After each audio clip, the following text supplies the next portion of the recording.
So in the famous Israeli kibbutz system, researchers once tracked nearly 3,000 marriages among people who had been raised communally from infancy. Right, raised entirely in those shared peer groups. Exactly. And out of those 3,000 unions, absolutely zero, like literally none occurred between individuals who had been raised in the same peer group before the age of 6. Wow, zero. Yeah, zero. It is just staggering evidence of this built-in biological firewall humans developed to prevent incest.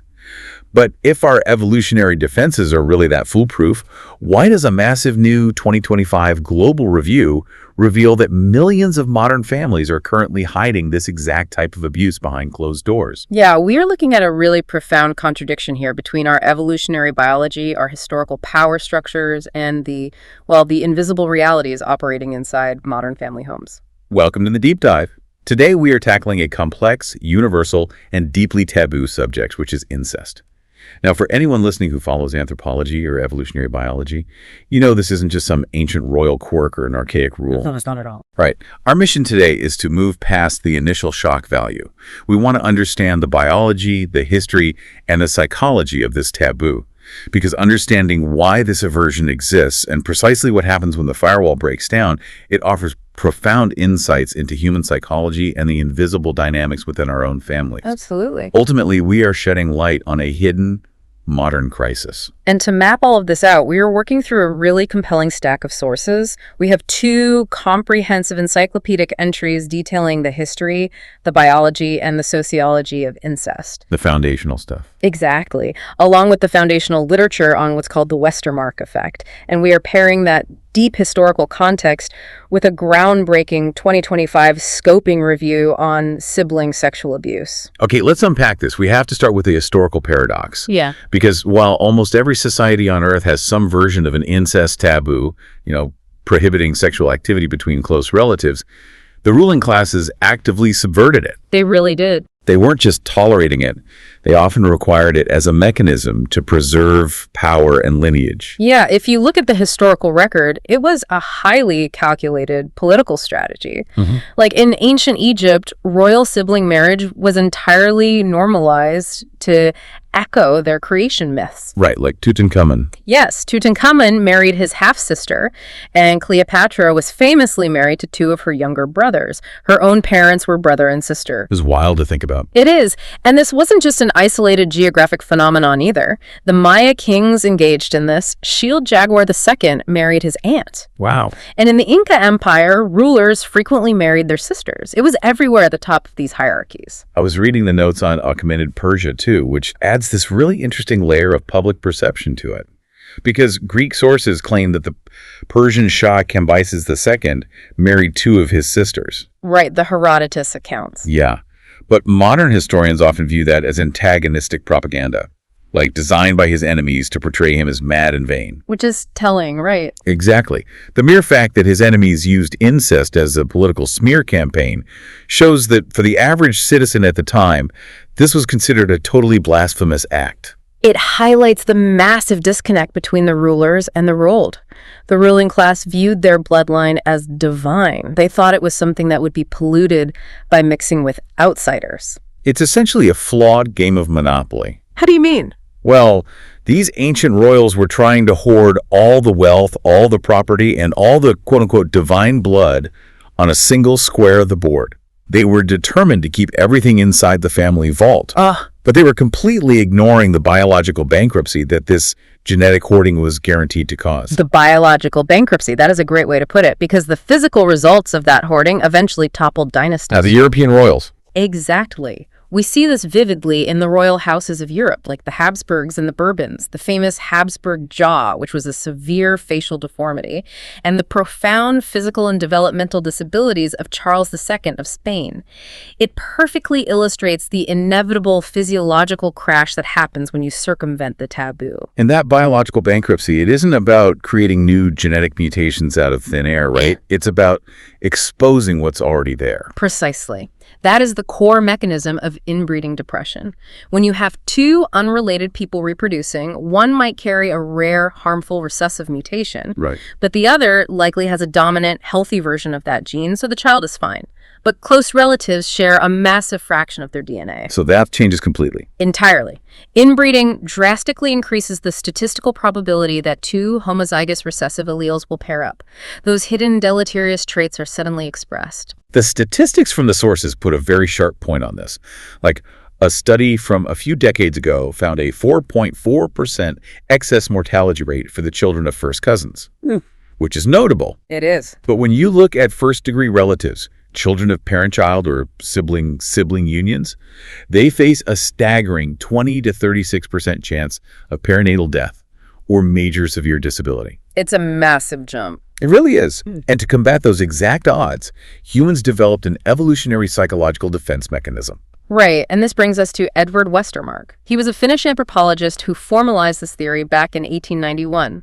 What's fascinating here is his hypothesis that our brains use early childhood proximity as a proxy for genetic relatedness. Meaning just being close to someone makes your brain think you're related. Exactly. He proposed that humans are biologically wired to experience an intense sexual aversion toward anyone they live with in close domestic proximity before the age of 6. It is reverse sexual imprinting.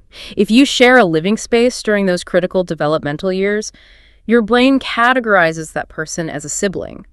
It completely shuts down the potential for future attraction. Which brings us right back to that incredible kibbutz statistic we mentioned at the start. 0 marriages out of 3,000 among children raised in the same peer group before age 6. It's a perfect real-world test of the theory. And we see similar evidence in historical Chinese Ximpua marriages, right? Where an infant girl was adopted into a family to be the future wife of their son. They grew up side by side. Yeah, and those marriages had catastrophically high failure rates. The couples often refused to consummate the marriage because they viewed each other strictly as siblings. Even with all the societal pressure. Even with immense societal pressure to act as romantic partners. We also see notably lower success rates in cousin marriages in places like Lebanon and Morocco, specifically in cases where those cousins were raised together in shared sibling-like conditions. The biological aversion overrides the cultural expectation. Okay, but I have to push back a little on the infallibility of this firewall. Sure. If the Westermarck effect is this brilliant, highly effective, built-in biological mechanism, why did ancient societies feel the need to write incredibly strict laws against incest? That is the big contradiction. Right. If the firewall works so well naturally, why did Leviticus or Roman civil law or Islamic law all need to explicitly criminalize it under threat of severe punishment? This raises an important question, and it sits right at the center of a major debate in anthropology. Researchers revisited those kibbutz studies and concluded that biological aversions are powerful, but they are not absolute. They need help. Exactly. They require the structural backing of social norms and cultural pressures to function flawlessly. Human behavior is complex. When the social environment becomes sufficiently chaotic or permissive, the biological firewall alone cannot hold back the tide. And when both the biological firewall and the social norms collapse simultaneously, we are left confronting a massive hidden reality. A very dark reality. Yeah, this isn't ancient history anymore. This is the focus of the recent 2025 scoping review. And the first thing this review does is completely erase the misconception that sibling sexual abuse, or SSA, is a rare anomaly. It is not rare at all. National surveys in Australia indicate a 1.6% prevalence rate. That sounds small until you do the math. Exactly. When you project that across populations globally, you are looking at millions of people. SSA is frequently cited as one of the most common forms of intrafamilial abuse. It encompasses brother-sister, brother-brother, sister-brother, and sister-sister dynamics. What really stands out in the review is how it shatters our persistent stereotypes about the power dynamics at play. How so? Well, we typically assume the child responsible for the abuse is always older and physically overpowering. But the researchers found 9 separate papers documenting instances where younger children were the ones abusing their older siblings. That really flips the narrative. It does. Let's explore how that actually happens, because it proves that physical age is not the only lever of power in a household. No, it isn't. And it reveals a much more insidious form of coercion. When a younger sibling is the perpetrator, the mechanisms of control are often intensely psychological. Like what?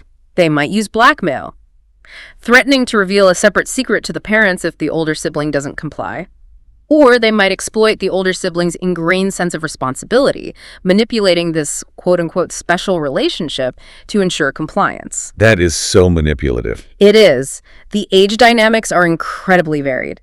The abuse can start anywhere from age 0 and continue into adulthood, though the mean age for the child responsible typically falls around 12 to 16. And the duration of this abuse is terrifying. The data shows it often lasts for years, sometimes involving hundreds of individual incidents. Hundreds. Let that sink in. Yeah.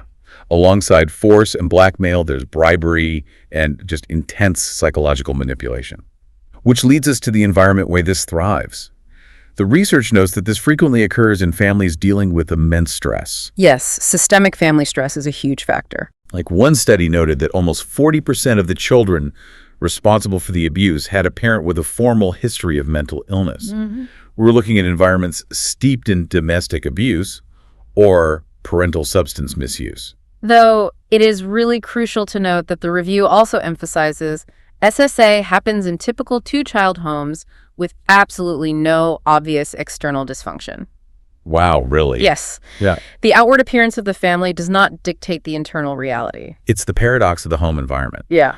If you think about a chaotic or emotionally absent family structure, it functions like a power vacuum. That's exactly what it is. The parents are supposed to maintain the hierarchy and the boundaries, but when they are physically absent, working multiple jobs or lost to addiction, or simply emotionally unavailable, that natural structure morphs. It collapses. Yeah, and it turns into a dangerous, lawless hierarchy where one sibling takes absolute, unchecked control over the other. And because that lawless hierarchy exists within the very walls that are supposed to offer protection, the child harmed is tracked with their abuser around the clock. There's no escape. None.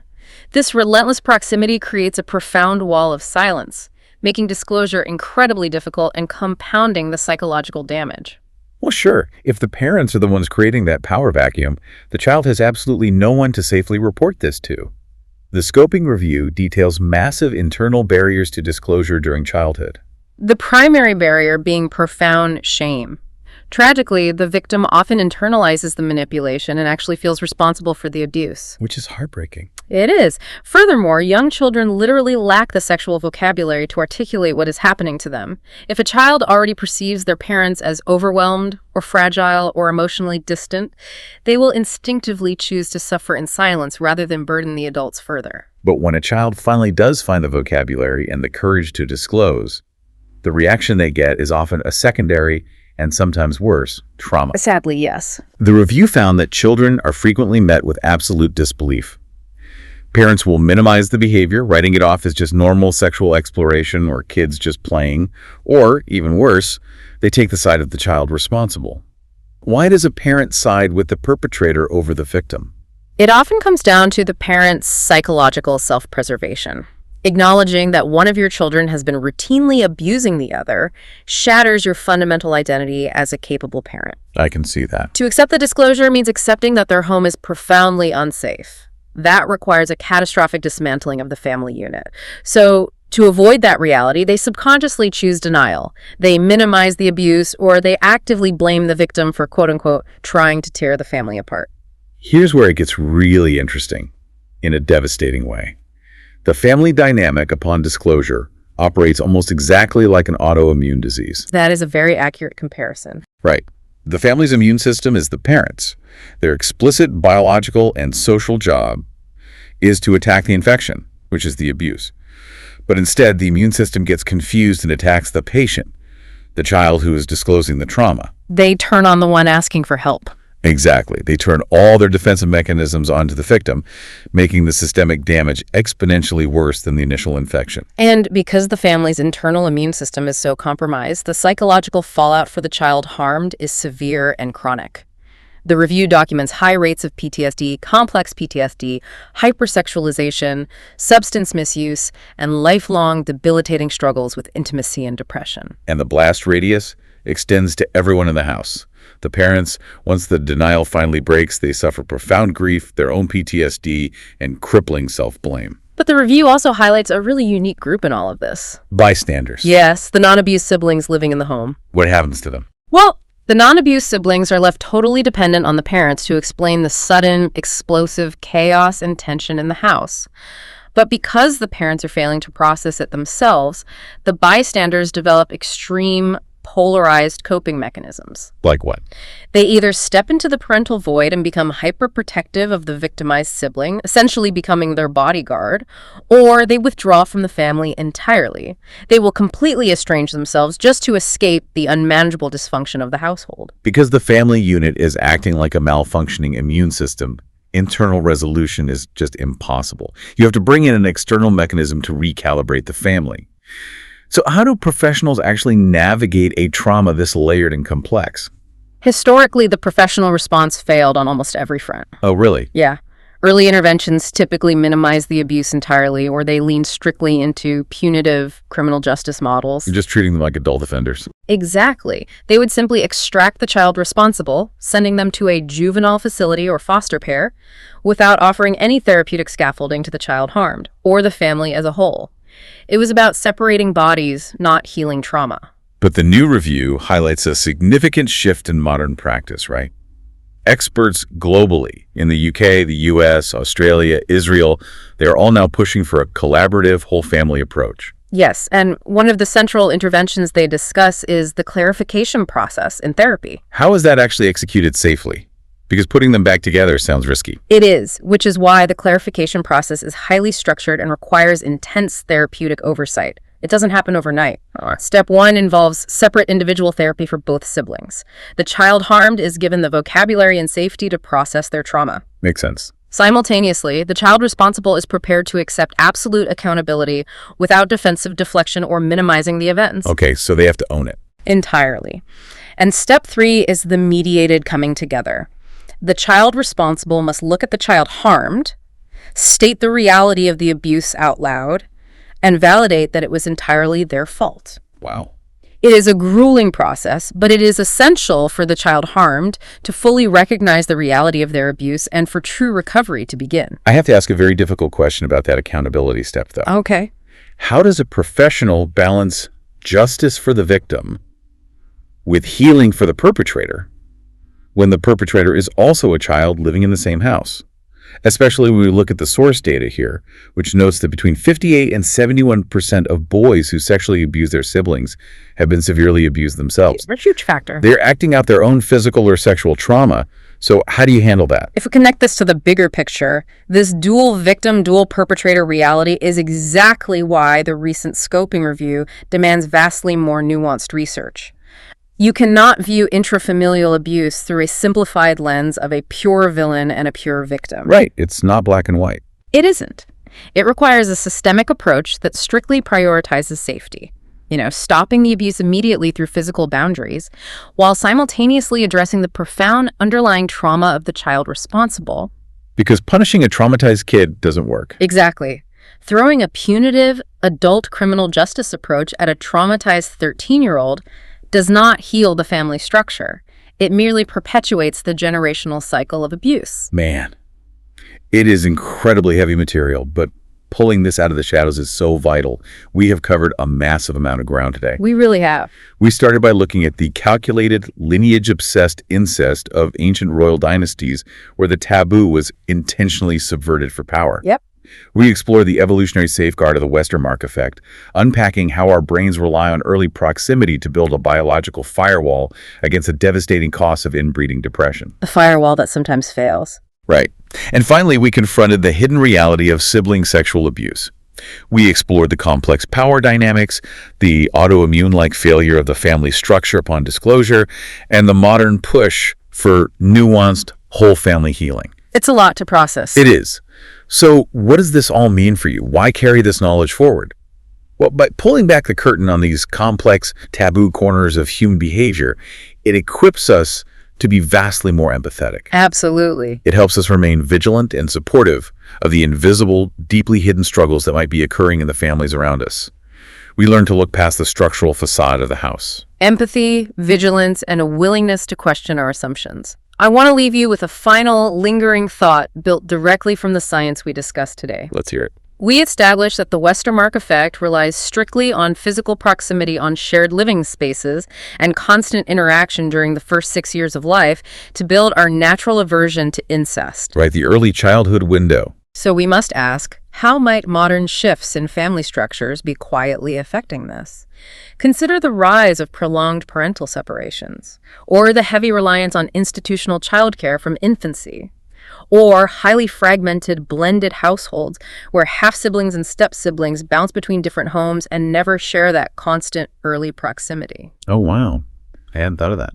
If the Westermarck effect requires proximity to activate, are these modern fragmented environments quietly rewiring our oldest biological defenses? That is something that will definitely stay with me. If the biological bedrock isn't given the proper conditions to set in those first 6 years, the load-bearing walls of the family might be far more fragile than we ever realized. Thank you for joining us on this deep dive. Take care of yourselves, and we'll catch you on the next one.